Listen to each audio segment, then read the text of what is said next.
अस्सलाम वालेकुम। कैसे हैं आप सब लोग। और मेरी तरफ से आप सब लोगों को बहुत बहुत रमज़ानुल मुबारक के दूसरे अशरे की बहुत मुबारकबाद कबूल हो।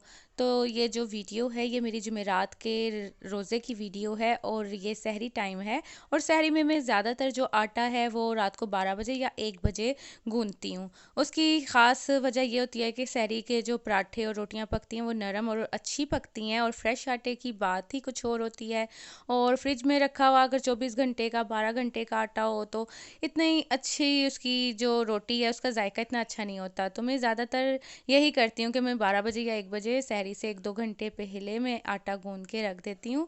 और जब 2:30 बजते हैं, 2:15, 2:30, पौने 3, तब मैं ना अपनी सहरी बनाना शुरू करती हूँ। तो आटा ये मैंने रख दिया था रात के 1 बजे गूंद कर, और उसको रेस्ट पे दिया था थोड़ी देर के लिए। उसके बाद मैं 2:15 बजे सहरी बनाना शुरू करती हूँ। कि ज़्यादातर यही होता है कि एकदम आप सब कुछ खाते पीते रहते हैं।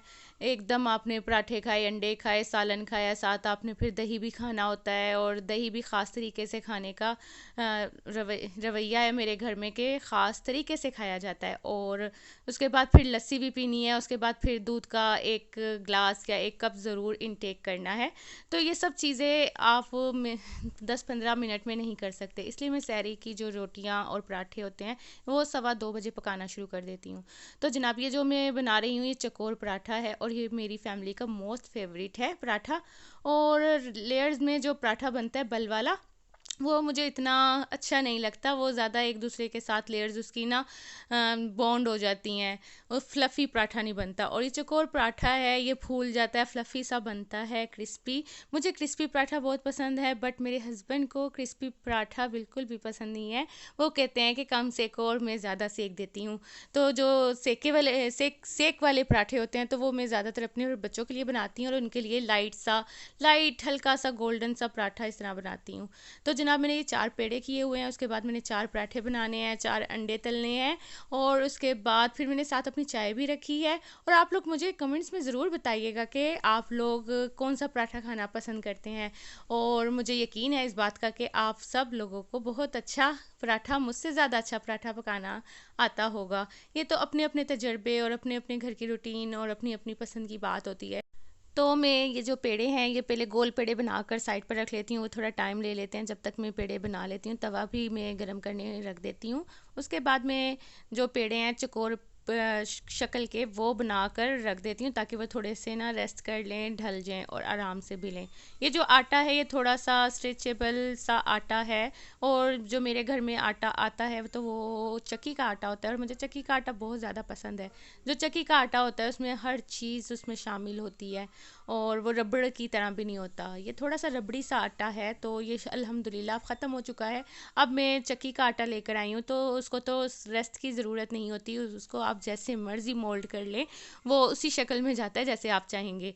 तो इस आटे को थोड़ा सा चौकोर शक्ल में बेलना मुश्किल होता है, पर अल्हम्दुलिल्लाह मेरे पराठे काफ़ी अच्छे बन गए थे। तो इस बात पे मेरी इस वक्त लड़ाई हो रही होती है। तो मेरे हस्बैंड शोर कर रहे होते हैं कि मेरा पराठा इतना सख्त ना बनाना, क्रिस्पी ना हो, इतना ज़्यादा रेड ना हो। तो मैं कहती हूँ तो आपको कच्चा मैं पराठा खिला दूँ तो वो ज़्यादा बेहतर होगा। तो इसके साथ मैंने अंडे भी तले थे, और अंडे भी अपनी अपनी पसंद के होते हैं। मेरे बच्चे ज़रा सी भी जर्दी पक जाए, थोड़ी सी भी जर्दी पक जाए तो वो पसंद नहीं करते। तो बड़े एहतियात से बनाने पड़ते हैं। और कभी कभी पता है अंडा एकदम से पक जाता है तो वो जो उसका वाइट हिस्सा होता है उसको पकाने के चक्कर में जर्दी भी कभी कभी पक जाती है। मेरे घर में सालन सहरी में खाना और सुबह के नाश्ते में भी खाना तो नहीं कोई खाता मेरे घर में। इसकी रीज़न ये होती है कि मैं भी जब सालन पराठे के साथ रोटी के साथ इस्तेमाल करती हूँ तो रोज़ा रखने के बाद सुबह तक ना वो खट्टी मीठी डिकारे और इस तरह की ना स्टमक प्रॉब्लम हो जाती है। तो बच्चे भी नहीं सालन खा सकते, ना मेरे हस्बैंड खाते हैं। तो दही होता है, मलाई होती है, और अंडे अंडे हम खा लेते हैं। और इसके अलावा आलू वाले पराठे भी खाए जाते हैं सहरी में। इस तरह होता है कि बेटा कहता है कि चीनी वाला पराठा पका दें, साथ बेटी की फरमाइश आ जाती है कि मम्मा मुझे आलू वाला पराठा पका दो। और हस्बैंड की फरमाइश आ जाती है जी मुझे सादी रोटी अंदर देसी घी भर के, उस तरह ऊपर कच्चा देसी घी लगा के अंदर भरना है, उसके बाद पराठा नहीं उसको बनाना। ये भी मैं आपको रेसिपी बताऊंगी कि अंदर रोटी के अंदर देसी घी भर के उसको रोटी पका के फिर ऊपर से देसी घी लगाएं तो वो कितनी सॉफ्ट सॉफ्ट और कितनी अच्छी बनती है। और वो मैं तकरीबन जितना 2 रोटियां बनाती हूँ पतली पतली सी, उन 2 रोटियों को एक रोटी की शक्ल बना देती हूँ।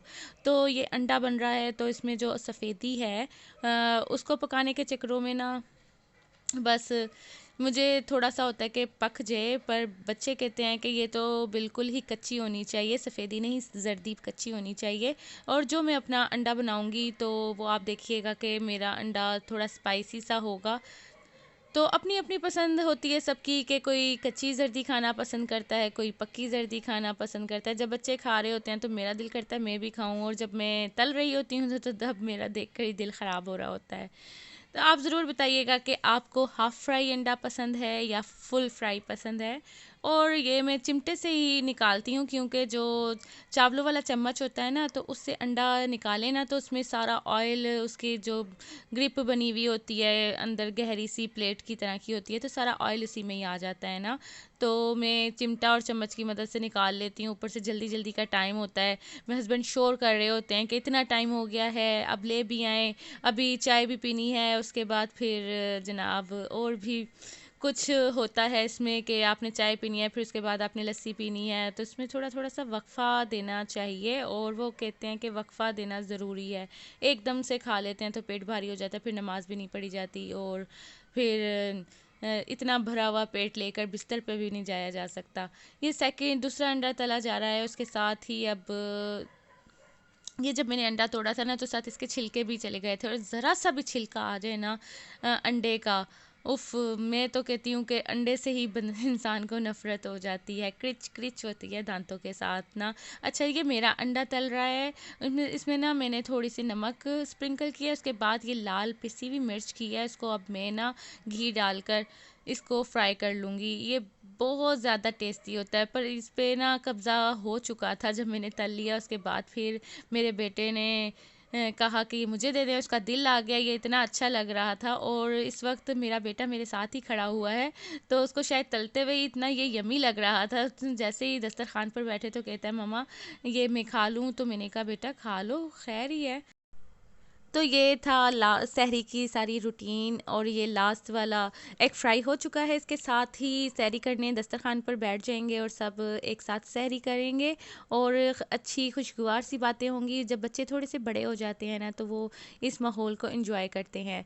तो पहले छोटे बच्चे होते थे तो उनको वो सो रहे होते थे, वो जाग ना जाएं, तो बर्तनों को भी आहिस्ता आहिस्ता उठाया करते थे कि अब बर्तनों की आवाज़ से बच्चे जाग ना जाएं। और सुबह उनकी स्कूलिंग हुआ करती थी। अब तो माशाल्लाह से 15 जुलाई तक छुट्टियां हो चुकी हैं, और बच्चों की रूटीन बेहद मुतासिर हो चुकी है। बच्चे सारी रात जागते हैं और सुबह दोपहर तक सोते रहते हैं।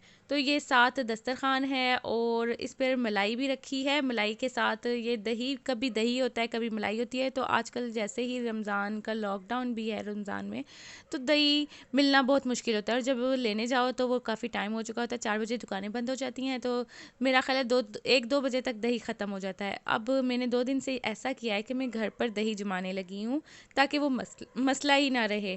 3 पाव 1 किलो दूध में मैं दही जमा देती हूँ, और वो 2 दिन मेरे काम आता है कि बस लस्सी ही बनी होती है।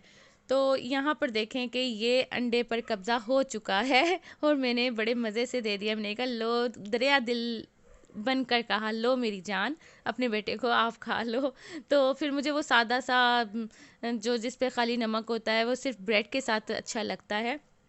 चलें खैर, इस तरह तो होता ही रहता है। तो ये लस्सी है, लस्सी जनाब मैं स्पेशल तरीके से बनाती हूँ। इसमें मैंने 2 अदद केले मिलाए हैं, 4 ग्लास लस्सी बनाती हूँ, दही, पानी और 2 केले। ये अफ्तारी का टाइम है, और अफ्तारी ये मैंने आपको पहले भी बताया था कि जुमेरात की वीडियो है, और इसमें मैं बना रही हूँ गुड़ वाले चावल। जुमेरात को होता है कि मगरिब से थोड़ी देर पहले जो मेरे अम्मी अब्बू हैं, और जो जितने भी दुनिया के मुसलमान हैं, उनके लिए दुआए खैर के लिए कि अल्लाह पाक उनको जन्नतुल फ़िरदौस में जगह दे, उनके दर्जात बुलंद करे, और उनकी इस्तग़फ़ार और उन के लिए इस्तग़फ़ार करते हैं कि अल्लाह ताला उनके तमाम गुनाह माफ़ करे। तो ये जो रेसिपी है गुड़ वाले चावल, ये बहुत पुरानी है। आजकल तो जो रेसिपीज़ मैंने देखी हैं तो वो बॉयल चावल करके होते हैं। मैंने एक तरफ चावल धोकर रखे हैं, साथ मैंने एक हाफ़ मीडियम साइज़ का प्याज लिया है, हाफ़ वो भी। तो ये साथ जो मेरी बेटी है वो फ्रूट काटने में लगी हुई है, साथ साथ में बहुत ज़्यादा मेरी हेल्प करवाती है मेरी बेटी। और ये सौंफ का डब्बा है, और ये देखें जो हाफ़ प्याज लिए हैं ना, गुड़ वाले चावलों में आप लोग सोच रहे होंगे कि प्याज का क्या काम, पर ये जो प्याज है ना, ये क्या टेस्ट देते हैं गुड़ वाले चावलों का। तो बस ये ट्रिक है जनाब, ये मैंने किसी से सीखे थे, तो वो आजकल बहुत ज़्यादा दूर होती हैं। मेरे क्या कहते हैं, हस्बैंड की एक कज़न है, वो सरगोदा होती हैं, और वहाँ काफ़ी अरसे अरसे बाद आती हैं। जब भी मैं बनाती हूँ ना तो मुझे ये याद आ जाती हैं मेरी वो नंद, जो मेरे हस्बैंड की कज़न है। तो जनाब मैंने प्याज फ्राई करके उनका कलर निकाला, साथ मैंने सौंफ डाली, सौंफ डालने के साथ मैंने शीरा, गुड़ का शीरा ना, गुड़ को धोकर उसको ना 2 ग्लास पानी में उबाल कर रख लिया था कि मेल्ट हो जाए गुड़ ना। तो मैंने चावल वो शीरा डाला, और साथ ही मैंने चावल भी डाल दिए, और उसको मीडियम आंच पे पकाना है। तो ये जब मीठे में चावल पकते हैं ना तो थोड़े से ऐंठ से जाते हैं, अकड़ से जाते हैं।